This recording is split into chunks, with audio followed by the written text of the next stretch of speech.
저번 주에 이제 사울이라는 이제 초대 왕이 그러니까 이스라엘의 초대 왕이 세워졌음을 우리가 좀 나눠봤습니다. 그런데 우리가 꼭 이 사무엘상을 이렇게 초반부를 읽을 때 꼭 기억해야 될 것이 있습니다. 그러니까 하나님은 이스라엘의 왕이 세워지는 것, 그러니까 왕정 제도가 이제 이스라엘에 도입이 되는 것을 이제 하나님은 반대하지 않으셨다라는 겁니다. 그러니까 하나님도 그것을 원하셨고 그것을 오래전부터 이제 생각해 오셨습니다.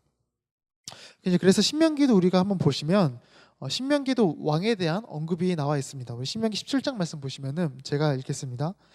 그가 왕위에 오르거든 이 율법서의 등사본을 레위 사람 제사장 앞에서 책에 기록하여 평생에 자기 곁 옆에 두고 읽어 그의 하나님 여호와 경외하기를 배우며 이 율법의 모든 말과 이 규례를 지켜 행할 것이라. 이렇게 신명기에도 보면은 이제 하나님께서 왕이 세워지는 것에 대해서 언급을 하고 계시죠. 이렇게 모세 때부터 이미 이제 왕이 세워질 것에 대해서 이미 이렇게 언급이 되어 있고요. 또 이제 사무엘상 바로 전에 이제 사사기에도 보시면은 사사기의 가장 마지막 말씀이 이렇게 끝납니다.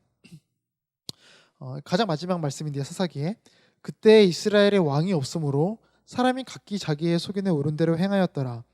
이 말씀은 그 이스라엘 백성들 그 마음에 하나님이라는 왕이 없으니 자기들 마음대로 행하면서 살았다, 이제 이런 말이지만 그런 말도 있지만 또한 이스라엘 그 상황이 영적으로도 그리고 어떤 사회적으로도 어떤 질서적으로도 무너져가는 이제 그런 이스라엘을 다시 세우고 그리고 또 그런 이스라엘을 견고하게 하기 위해서는 이제 왕이라는 존재가 이제 필요했음을 또 이제 암시하는 이제 그런 말씀입니다. 또한 이제 사무엘상 이제 초반부에 보시면은 한나의 기도, 너무 유명한 말씀이죠. 한나의 기도가 나오는데 그 한나의 기도에도 잘 보시면 왕에 대해서 언급이 되어 있습니다. 한번 제가 또 읽어보겠습니다. 여호와를 대적하는 자는 산산이 깨어질 것이라 하늘에서 우레로 그들을 치시리로다. 여호와께서 땅 끝까지 심판을 내리시고 자기 왕에게 힘을 주시며 자기의 기름 부음을 받은 자의 뿔을 높이시리로다 하니라. 이처럼 이미 사무엘상 초반에 그 한나의 기도를 통해서 이스라엘 속에 왕이 세워질 것임을 이제 언급이 되어 있고 예시되어 있습니다. 이처럼 이제 이스라엘 속에는 계속해서 왕이 세워질 것이 나타나 있습니다. 그러니까 하나님도 그 이스라엘 속에는 왕이 필요함을, 왕의 제도, 그 왕정 제도가 있어야 됨을 알고 계신 것이죠. 물론 그 이스라엘 속에 이제 왕이 세워지는 그 과정은 하나님께서 보시기에 좋지는 않았습니다. 그 이스라엘 백성들이 지극히 자신들이 원하는 왕, 이기심과 어떤 교만함으로 자신들이 왕을 요구했죠. 그래서 하나님께서 보시기에 그 모습은 비록 좋은 모습은 아니었지만 하나님께서도 그 왕에 대한 필요성을 느끼셨기 때문에 이스라엘 백성들이 비록 악한 마음으로 왕을 요구했을지라도 그 왕정 제도를 이제 허락하신 것입니다. 그래서 이제 저번 주에 우리가 살펴봤듯이 이제 사울이라는 왕이 세워졌는데 그 사울이라는 왕은 그 하나님의 섭리와 하나님의 인도하심 아래서 왕이 된 인물입니다.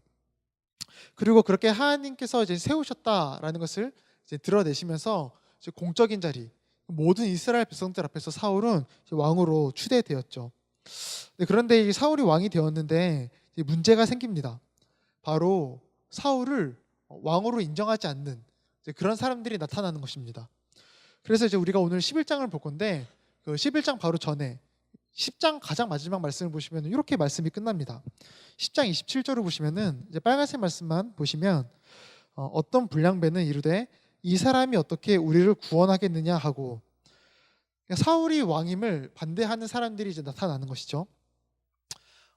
그리고 또한 사울 자체도 왕이 되었지만 사실 왕으로서 무엇을 해야 될지, 왕정 제도가 이제 익숙하지 않아서 뭘 해야 될지 몰랐던 이제 그런 상황 속에서 있었습니다. 그래서 이제 암몬이라는 나라가 공격해서 들어올 때 사울은 뭘 하고 있었냐면 소를 치고 있었다, 이렇게 나옵니다. 우리 5절 말씀도 한번 보시면, 빨간색 말씀만 보시면 사울이 밭에서 소를 몰고 오다가 이렇게 되어 있죠.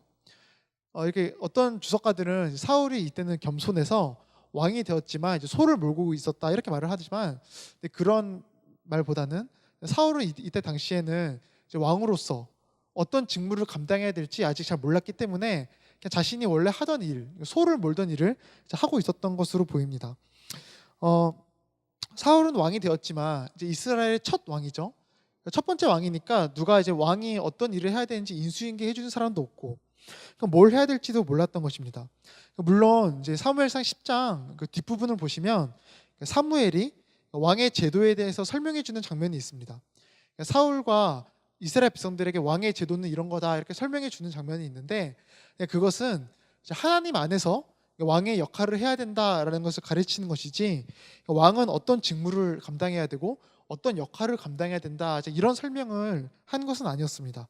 그러니 사울도 왕은 도대체 뭘 해야 되는가라는 상황이 있는 것이죠. 또한 이스라엘 백성들도 그렇습니다. 이스라엘 백성들도 보면은 왕이 세워졌지만 아직 왕정 제도가 자신들 안에 익숙하지 않은 장면들이 11장에 등장합니다. 그래서 이스라엘 백성들이 나중에 암몬과 전쟁을 하게 되는데 암몬과의 전쟁에서 승리합니다. 근데 승리를 하자 이제 누구한테 이제 말을 하냐면 사무엘에게 말을 합니다. 우리 12절 말씀 한번 볼까요? 12절 말씀 보면 백성이 사무엘에게 이르되 이렇게 되어 있죠. 그러니까 사울이 왕인데 아직 그 왕정 제도가 익숙하지 않으니 사무엘에게 먼저 이렇게 말을 하는 것이 나옵니다. 즉 이 사무엘상 11장은 이스라엘이라는 나라의 이제 왕정 제도가 자리 잡혔는데 아직 자리 잡히지도 않았고 사울도 왕으로서 어떻게 해야 되는지도 몰랐던 그런 이제 이스라엘의 분위기를 이제 우리에게 보여줍니다. 그래서 오늘 11장을 보시면 하나님께서 이스라엘 안에 왕정 제도가 자리 잡히고 그리고 그 왕정 제도가 좀 익숙해지도록 하나님께서 세우신 그 권세, 하나님께서 세우신 그 권세인 그 사울이라는 왕을 통해서 그 이스라엘을 다스리는 장면이 나옵니다.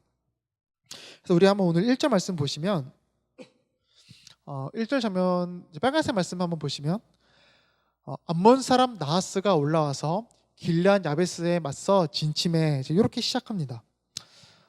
이제 암몬이라는 나라에서 나하스라는 사람이 올라와 길르앗 야베스 앞에 진을 쳤다 이렇게 되어 있습니다.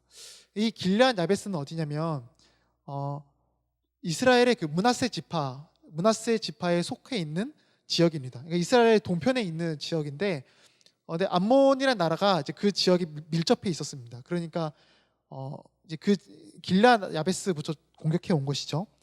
근데 이렇게 이제 암몬이라는 나라가 이제 길르앗 야베스라는 지역 앞에 진을 쳤는데, 그때 이제 야베스 지역에 있는 이스라엘 사람들의 반응이 이렇습니다. 한번 1절 뒷부분 우리 한번 읽어볼까요? 1절 우리 그 PPT 한번 넘겨주시면 우리 빨간색 말씀만 우리 한번 성도님들이 읽어보겠습니다. 시작.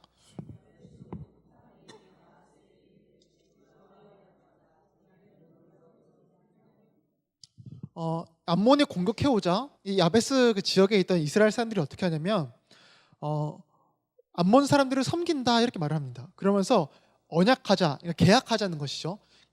일종의 노예의 계약입니다. 우리가 당신들 안으로 들어가겠습니다. 우리 목숨만 좀 살려 주십시오. 이렇게 계약을 합시다. 이제 노예 계약을 합시다. 이렇게 말을 하는 겁니다. 근데 이 말은 지금 이스라엘이 어떤 상황인지를 우리가 조금 볼 수 있는 상황입니다. 다른 나라가 침략했으면은, 그러니까 우리가 좀 일반적으로 생각해 보면 당연히 왕에게 바로 보고를 해야 되죠.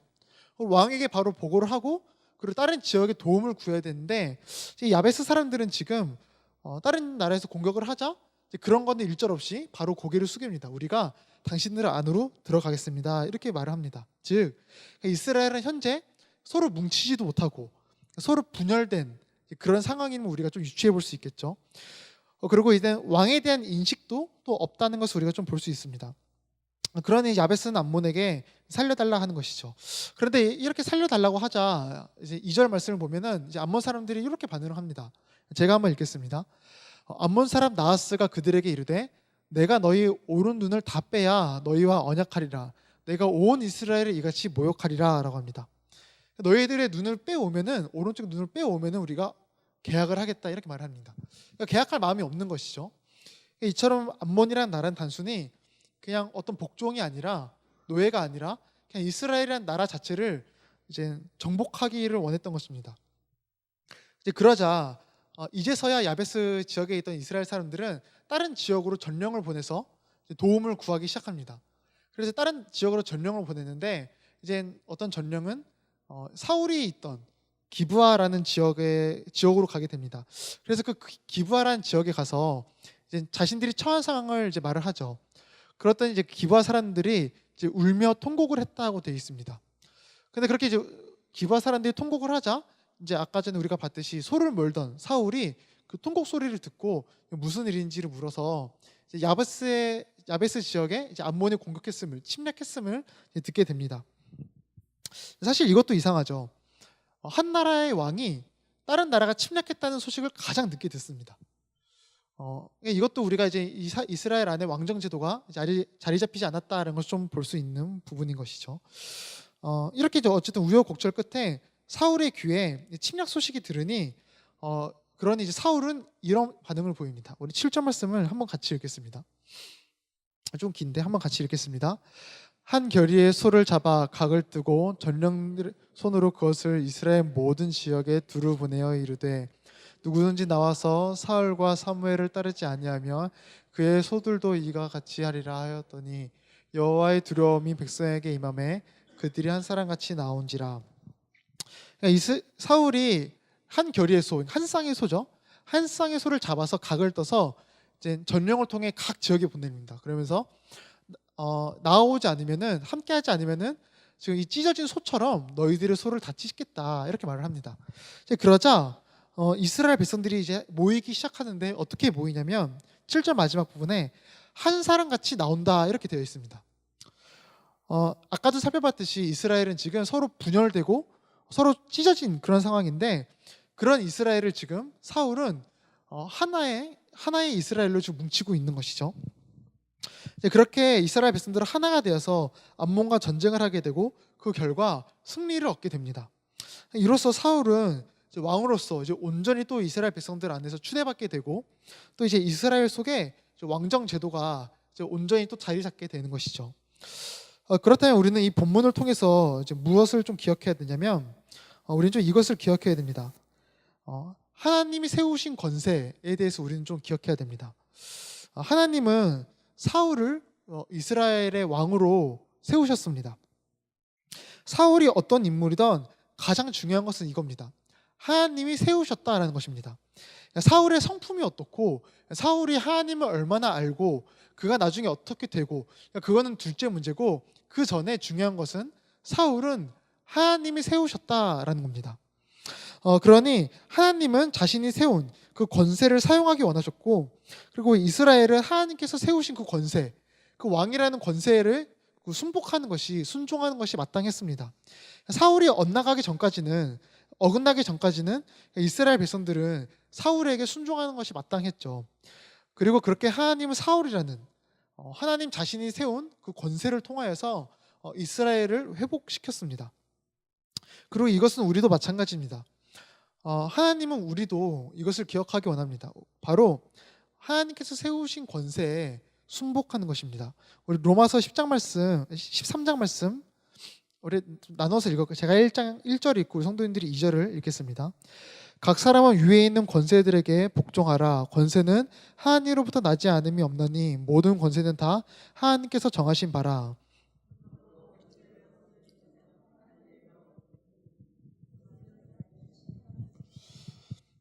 모든 권세는 하나님께 주셨고 그리고 그 권세를 거역하는 것은 곧 하나님을 거역하는 거다 이렇게 말을 하면서 어떤 표현을 쓰냐면 1절에 복종이라는 표현을 씁니다. 그러니까 적당히 따르는 것이 아니라 복종해라 이렇게 말을 하는 것이죠. 또한 에베소서에도 이렇게 되어 있습니다. 우리 이것도 또 한 절씩 나눠서 읽겠습니다. 종들아 두려워하고 떨며 성실한 마음으로 육체의 상전에게 순종하기를 그리스도께 하듯 하라.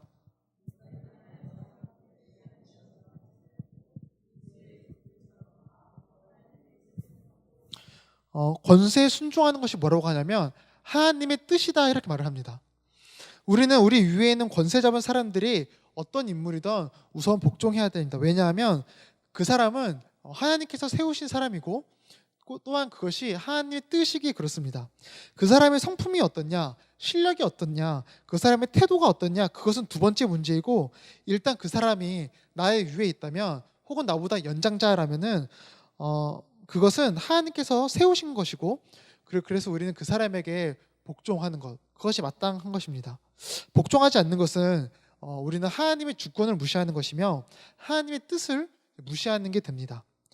물론 그 인물이 죄악되고 하나님의 말씀에 어긋난 악한 것을 우리에게 요구한다면 우리는 그 사람보다 더 높은 권세이신 하나님께 순종하는 마음으로 거절해야 되죠. 하지만 그 사람이 그런 죄악된 것을 요구하지 않는다면 우리는 일단 그 권세에게 순복하는 것이 마땅합니다. 그래서 오늘 본문에서도 하나님이 세우신 왕 사울이 하고자 한 일은 죄악된 것이 아니었죠. 악한 것이 아니었습니다. 그래서 이스라엘 백성들은 그 명령에 순종하는 것, 복종하는 것이 마땅했고 또 하나님도 그것을 이스라엘 백성들에게 원했습니다. 그러니 우리 또한 우리 집의 연장자 혹은 우리 일터의 상사 여러 가지 우리 위에 있는 권세자들에게 우리는 순종하는 것이 마땅합니다. 물론은 이거는 쉽지 않죠. 쉽지 않습니다. 제가 우리 그 중고등부 아이들 성경 공부를 하다가 이제 이런 주제가 나와서 성경 공부를 하다 아이들에게 우리는 우리 위에 있는 사람들에게 순종을 해야 된다, 복종해야 된다 이렇게 말을 하니까 한 아이가 근데 강도사님 저희 반에 부반장이 있는데 근데 걔가 참 애가 별로다. 참 이기적이고 별론데 그런 애한테도 순종해야 되냐 이렇게 물어본 적이 있습니다. 당연히 순종해야 된다고 하니까 그 아이가 굉장히 힘들어하면서 집에 돌아간 적이 있습니다. 사실 이 아이의 반응은 지극히 당연한 거라고 볼 수 있습니다. 사실 우리는 우리 윗사람에게 순종한다는 것은 지극히 힘들고 지극히 어렵습니다. 우리는 모두 다 죄인이어서 누군가를 순종시키고 싶어 하지 누군가에게 순종하고 싶어 하지 않습니다. 그게 우리의 본성입니다. 그래서 우리는 늘 어떻게 하면 복종 안 할까? 복종 안 해도 되는 여러 가지 핑계거리를 늘 생각을 하게 되죠. 하지만 복종하는 것이 하나님의 뜻입니다. 그렇다면 우리는 위에 있는 권세에게 순종하기 위해서는 조금 더 잘 순종하기 위해서는 무엇을 좀 기억해야 될까요? 우리는 이것을 좀 기억해야 됩니다. 우리가 복종하는 대상은 사람이지만 이끄시는 분은 하나님이심을 늘 기억해야 됩니다. 오늘 본문에서도 우리가 아까 살펴봤듯이 7절에 사울이 소를 각떠서 각 지역에 보내서 이스라엘 백성들을 하나로 모았다 이렇게 되어 있죠. 그런데 바로 그 전에 사울이 그런 일을 하기 전에 6절 말씀에 이런 말씀이 있습니다. 우리 6절 말씀 한번 같이 읽겠습니다. 사울이 이 말을 들을 때 하나님의 영에게 크게 감동되매 그의 노가 크게 일어나 하나님의 영에 크게 감동되었다 이렇게 되어 있습니다. 사울은 이스라엘 백성들을 하나로 뭉칠 때 자신의 신앙으로 어떤 자신의 믿음으로 뭉친 게 아닙니다. 하나님께서 그에게 그런 마음을 주셔서 사울이 움직인 거지 자신의 신앙과 어떤 자신의 믿음으로 그런 일을 한 게 아닙니다. 그래서 사울이 이스라엘 백성들을 모아서 전쟁을 할 때를 잘 보시면 하나님에 대한 언급이 전혀 없습니다. 우리 8절에서 11절 말씀 한번 보실까요? 제가 한번 읽겠습니다. 사울이 베색에서 그들의 수를 세어보니 이스라엘 자손이 30만 명이요 유다 사람이 3만 명이더라. 무리가 와 있는 전령들에게 이르되 너희는 길르앗 야베스 사람에게 이같이 이르기를 내일 해가 더울 때 너희가 구원을 받으리라. 여기서의 구원은 우리 영혼이 구원되는 것이 아니라 그냥 전쟁에서 승리하는 그 구원을 말을 하는 겁니다. 전령들이 돌아가서 야베스 사람들에게 전하매 그들이 기뻐하니라. 야베스 사람들이 이에 이르되 우리가 내일 너희에게 나아가리니 너희 생각에 좋을 대로 우리에게 다 행하라 하니라. 이튿날 사울이 백성을 3대로 나누고 새벽에 적진 한가운데로 들어가서 날이 더울 때까지 암몬 사람들을 치매 남은 자가 다 흩어져서 둘도 함께하는 자가 없었더라 이렇게 되어 있습니다. 하나님에 대한 언급이 없죠. 즉 사울은 그 백성들을 모아서 할 때 어떤 자신의 믿음과 신앙이 아니라 하나님께 주신 그 마음으로 그냥 움직인 것입니다. 이렇게 하나님에 대한 어떤 고백도 없지만 하나님께서는 그 하나님이 세우신 그 권세를 사용하기 원하셨고 그렇게 이스라엘이 권세에 순종하자 하나님께서는 그들에게 승리를 주셨습니다. 즉 이스라엘이 사울에게 순종해서 승리한 것처럼 보이나 사실 하나님께서 그들을 승리의 길로 이끄셨기 때문에 승리했다라는 겁니다. 그리고 이 사실은 사울도 이제 뒷부분에 고백을 합니다. 우리는 우리 위에 있는 권세에 순종할 때 이와 같은 역사가 우리에게도 있음을 우리는 늘 기억해야 됩니다. 그래서 아까 전에 에베소서 6장 말씀에 우리는 하나님의 뜻대로 우리의 위에 있는 권세에게 순종하는 것이 마땅하다 이렇게 되어 있는데요. 그 다음 말씀에 보면은 이렇게 되어 있습니다. 우리 8절 말씀 한번 같이 읽을까요? 네, 함께 읽겠습니다. 이는 각 사람이 무슨 선을 행하든지 종이나 자유인이나 주께로부터 그대로 받을 줄 알미라. 하나님께서 그대로 갚아주신다 이렇게 되어 있습니다. 그러니까 우리가 우리 위에 있는 권세자들, 우리 위에 있는 권세자들에게 순종을 할 때 하나님께서는 그대로 이제 갚아주신다 이렇게 되어 있습니다. 이렇듯 우리는 하나님께서 우리 위에 세우신 권세에 순종할 때 하나님은 우리의 역사 속에서 정말 놀랍도록 일하십니다. 우리는 사람에게 순종하는 것이지만 이끄시는 분은 하나님이심을 우리는 늘 기억해야 됩니다. 하나님은 오늘 이제 본문에서 왕정 제도를 자리 잡고 이스라엘을 하나로 뭉치기 위해서 다른 방법을 사용하지 않으셨습니다. 사울이라는 자신이 세운 왕이라는 그 권세를 사용하셨고, 그리고 권세를 통하여서 일을 하셨습니다. 그리고 그때 이스라엘 백성들이 한 것은 없습니다. 그냥 복종한 것밖에 없습니다. 그리고 복종하자 하나가 되었고 승리하였으며 그렇게 왕정 제도가 자리 잡게 되었죠. 우리도 하나님께서 이 역사를 움직이시고 다스리신다라는 것을 확신하고 믿음으로 우리 위에 있는 권세에게 순종해야 됩니다. 그 믿음과 확신이 없으면은 우리는 절대 순종하지 못합니다. 위에 있는 권세에게 순종할 때 저 사람에게 내가 순종해서 얻는 게 뭐지? 도대체 저 사람은 왜 저러나? 저런 사람한테 내가 순종해야 되나? 이렇게 마음을 먹으면 절대로 우리는 복종 못한다는 겁니다. 인간을 중심으로 생각하면은 절대 답이 나오지 않습니다. 인간을 중심으로 생각을 하면은 선한 결과가 나오지 않기에 그렇습니다. 따라서 우리는 저 사람의 뜻 복종함을 통해서 하나님께서 나한테 원하는 것이 무엇이지? 하나님의 뜻은 무엇이지? 이렇게 하나님을 중심으로 고민해야 그때 우리의 삶이 선한 답이 나오기 시작하고 우리는 복종할 수 있게 됩니다. 우리는 이 인생을 절대로 내 위주로 사람을 중심으로 답을 고민하면 안 됩니다. 무엇보다 베드로 전서에 보면은 이렇게 나와 있습니다. 우리 베드로 전서를 한번 2장 13절부터 20절까지 말씀인데 우리 한번 한 절씩 20절까지 말씀을 한번 한 절씩 나눠서 읽어보겠습니다. 인간의 모든 제도를 주를 위하여 순종하되 혹은 위에 있는 왕이나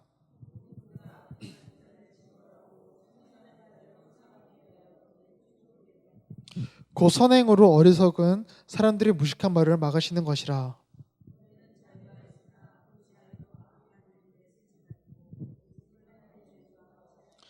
무사람을 공경하며 형제를 사랑하며 하나님을 두려워하며 왕을 존대하라.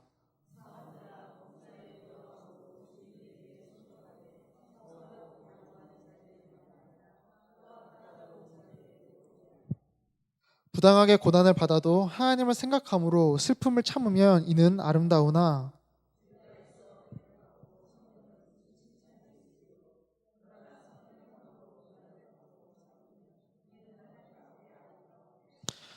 이렇게 우리에게 순종해야 될 것을, 우리 위에 있는 권세자분자들에게 순종해야 될 것을 아주 꼼꼼하게 말씀을 하는데요. 그러면서 이 바로 20절까지 우리가 읽었는데 바로 그 다음 21절 말씀을 보면은 우리가 궁극적으로 왜 순종해야 되는지 21절에 딱 나와 있습니다. 우리 21절 말씀 한 목소리로 같이 읽겠습니다. 이를 위하여 너희가 부르심을 받았으니 그리스도도 너희를 위하여 고난을 받으사 너에게 본을 끼쳐 그 자취를 따라오게 하려 하셨느니라. 우리에게 순종해라 라고 하면서 예수님의 순종을 기억해라, 그 고난을 기억해라 이렇게 말을 합니다. 예수님도 이 세상에 오셔서 우리를 위하여 고난 받으셨을 때 이 세상의 제도와 법 안에서 그 모든 것을 받으셨습니다. 그리고 가이사의 것은 가이사에게, 하나님의 것은 하나님께 바치라 이런 말씀도 하셨죠. 예수님은 이 세상의 제도와 어떤 법도를 무시하지 않으시고 그것을 사용하셔서 순종하셨고, 그리고 그렇게 우리가 구원받았습니다. 즉 하나님께서 역사를 주관하시고 하나님께서 모든 것을 다스리신다는 것을 자신의 아들 그 예수 그리스도를 통해서 보여주신 것입니다. 그러니 우리는 우리 순종의 본이 되는 그 그리스도를 따라서 우리 또한 순종하는 것이 마땅합니다.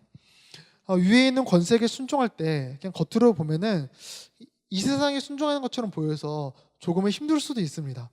하지만 오늘 본문에서 하나님께서 이스라엘을 다스린 것 같이 또한 하나님께서 예수 그리스도께서 이 세상의 어떤 제도와 법 안에서 순종하실 때 그것을 사용하신 것 같이 우리의 삶을 움직이시고 다스리신다는 것을 우리 성도인들은 꼭 기억하시기 바랍니다. 그 믿음을 굳게 가지시기 바랍니다. 세상은 그러한 믿음이 없기 때문에 자신의 상전에게 순종하는 것이 고난이고 고역이고 괴로움입니다. 자신의 상전에게 순종해봤자 아무런 소망이 없기에 그렇습니다. 하지만 우리는 다릅니다. 우리는 전혀 다릅니다. 우리가 순종할 때 하나님의 계획이라는, 그러니까 우리가 헤아리지 못할 너무 큰 소망이 그 순종 안에 기다리고 있습니다. 그것을 기억하시고 굳게 믿으심으로 하나님이 세우신 권세에 복종하셔서 성도인들의 삶에 하나님의 뜻이 이루어지고 하나님의 나라가 확장되기를 주님의 이름으로 축복합니다. 같이 기도하겠습니다.